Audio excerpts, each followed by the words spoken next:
Les 7 attaques spirituelles que le diable utilise contre les élus. Le combat spirituel fait partie intégrante de la vie du chrétien. Dès que nous acceptons Jésus-Christ comme notre Sauveur et Seigneur, nous devenons des cibles pour l'ennemi. Il ne s'attaque pas à ceux qui marchent dans les ténèbres, car ils lui appartiennent déjà. Mais les élus de Dieu, ceux qui brillent de la lumière du Christ, deviennent des cibles privilégiées de ses manœuvres. Aujourd'hui, nous allons explorer 7 attaques spirituelles que le diable utilise pour tenter de détourner les élus du chemin de la vérité. Ces stratégies ne sont pas toujours évidentes, mais elles sont réelles. En les exposant à la lumière, nous apprendrons comment les surmonter par la puissance de Dieu. Avant de commencer, je t'invite à t'abonner à cette chaîne pour recevoir d'autres messages qui nourrissent ta foi et t'aident à marcher dans la lumière. Active également la cloche pour ne rien manquer. Ce que tu apprendras aujourd'hui pourrait transformer ta vie. Le diable est rusé, il ne se présente pas toujours comme un adversaire évident. Non, il préfère s'introduire subtilement dans nos vies, utilisant des stratégies cachées pour saper notre foi, affaiblir notre détermination et nous éloigner de notre appel divin. Mais Dieu ne nous a pas laissés sans défense. À travers sa parole, il nous a donné les clés pour reconnaître et vaincre les plans de l'ennemi. La première attaque que l'ennemi utilise contre les élus, c'est le doute. Lorsque nous sommes confrontés à des épreuves, lorsque nos prières semblent rester sans réponse, le diable murmure à notre esprit « Dieu t'a abandonné, il ne t'écoute pas, peut-être que tu n'es pas digne de son attention ». Ce doute s'infiltre doucement, comme un poison, affaiblissant notre foi. Mais rappelons-nous les paroles de Jésus dans Marc 11, 23. « Tout ce que vous demanderez en priant, croyez que vous l'avez reçu et cela vous sera accordé. » La foi est notre bouclier contre cette attaque. Lorsque le doute surgit, proclamons la fidélité de Dieu et la puissance de ses promesses. La deuxième attaque, c'est la distraction.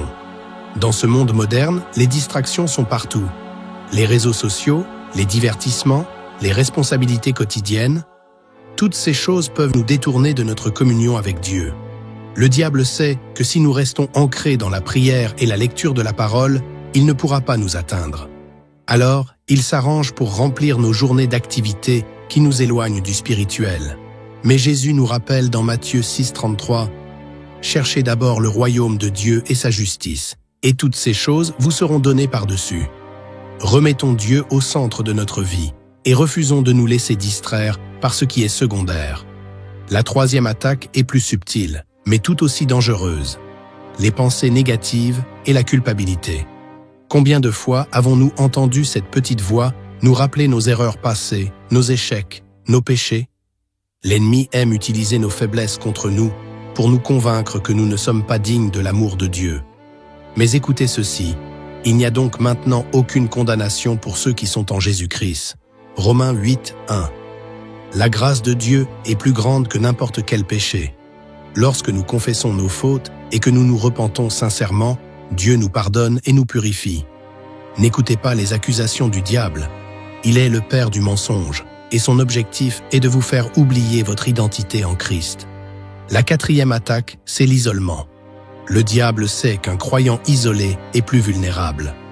Lorsqu'il parvient à nous éloigner de la communauté des fidèles, il peut plus facilement semer le découragement et l'abattement. Peut-être avez-vous déjà entendu cette pensée « Personne ne te comprend vraiment. Tu es seul dans ce combat. » Mais c'est un mensonge. Dieu nous appelle à marcher ensemble en tant que corps de Christ.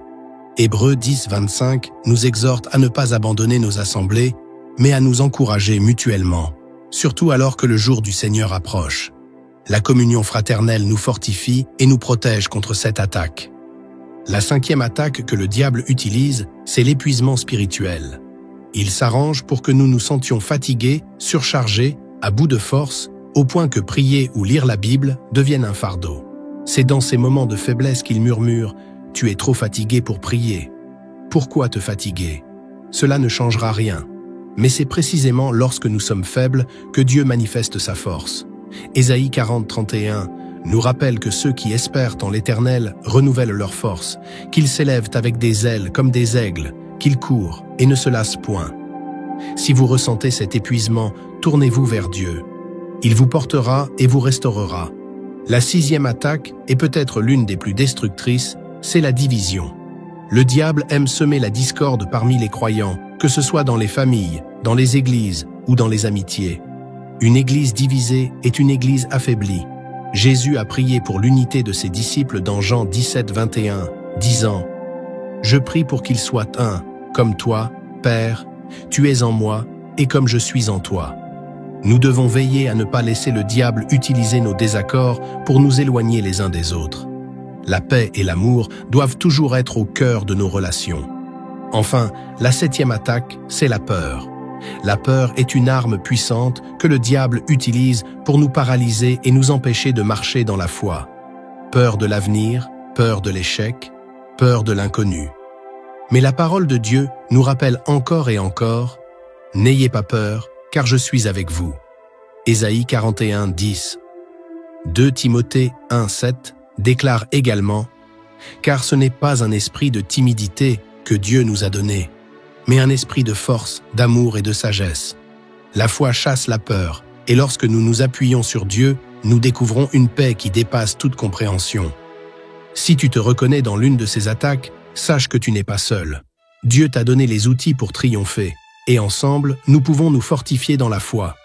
Je t'invite maintenant à partager cette vidéo avec une personne qui pourrait aussi avoir besoin de cette lumière.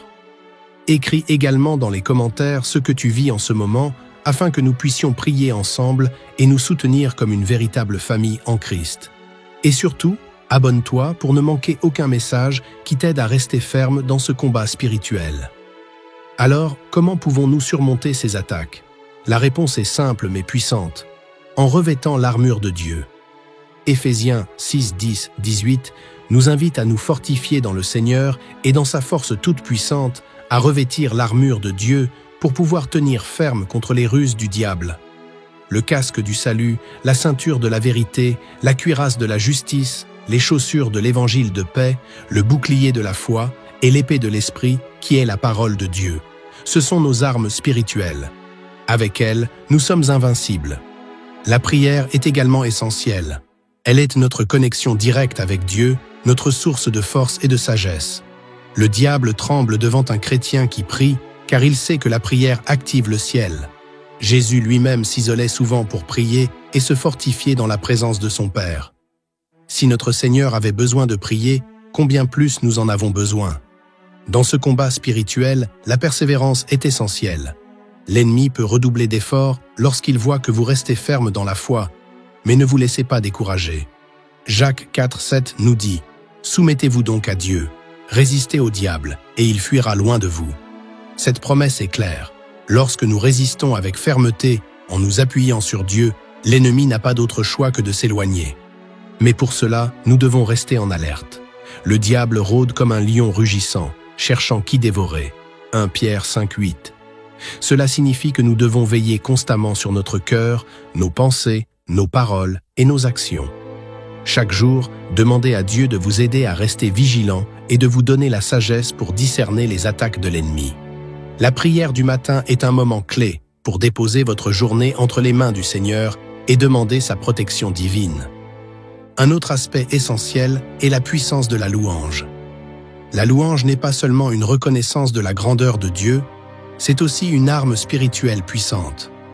Dans 2 Chroniques 20, 22, nous voyons que lorsque le peuple de Juda a commencé à louer Dieu, leurs ennemis ont été mis en déroute.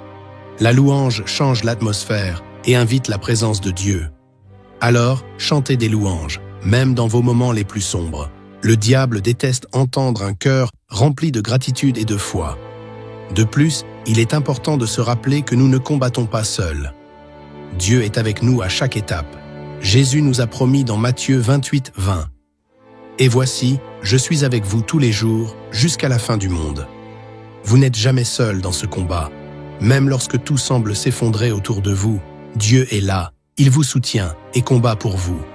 Exode 14, 14 déclare « L'Éternel combattra pour vous, et vous, gardez le silence. » Alors, à vous qui écoutez ce message, ne perdez pas courage. Vous êtes appelés à être des vainqueurs, à triompher des ruses de l'ennemi. Revêtez l'armure de Dieu chaque jour. Passez du temps dans la prière, méditez la parole et restez connectés à une communauté de croyants qui peut vous fortifier dans votre foi. Chaque attaque que vous surmontez vous rend plus fort et plus proche de Dieu. N'oubliez pas que celui qui est en vous est plus grand que celui qui est dans le monde. 1 Jean 4,4. Avant de conclure, permettez-moi de prier pour vous. Ensemble, élevons nos cœurs vers Dieu et déclarons sa victoire sur nos vies. Seigneur Tout-Puissant, nous venons devant toi avec humilité et confiance, reconnaissant que tu es notre refuge et notre force. Merci pour ta présence constante, même dans nos moments de faiblesse. Père, nous te demandons de nous protéger contre les attaques de l'ennemi. Donne-nous la sagesse pour discerner ses ruses et la force pour y résister avec foi. Remplis nos cœurs de ta paix, de ta joie et de ton amour. Seigneur, habille-nous de ton armure divine et aide-nous à marcher chaque jour dans ta lumière. Nous proclamons aujourd'hui que la victoire est nôtre, car Jésus-Christ l'a déjà remportée à la croix. Nous te louons et te rendons gloire, au nom puissant de Jésus. Nous prions. Amen. Frères et sœurs, ce combat spirituel est réel, mais souvenez-vous, en Christ, nous sommes déjà plus que vainqueurs.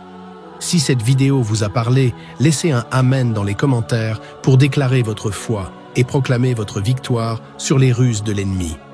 Partagez ce message avec quelqu'un qui traverse des épreuves, car vous pourriez être l'instrument que Dieu utilise pour le fortifier aujourd'hui. Et surtout, abonnez-vous à cette chaîne pour continuer à recevoir des messages qui nourrissent votre âme et vous aident à marcher dans la lumière. Que Dieu vous bénisse abondamment et qu'il renouvelle vos forces chaque jour. À très bientôt dans une nouvelle vidéo inspirée par sa parole.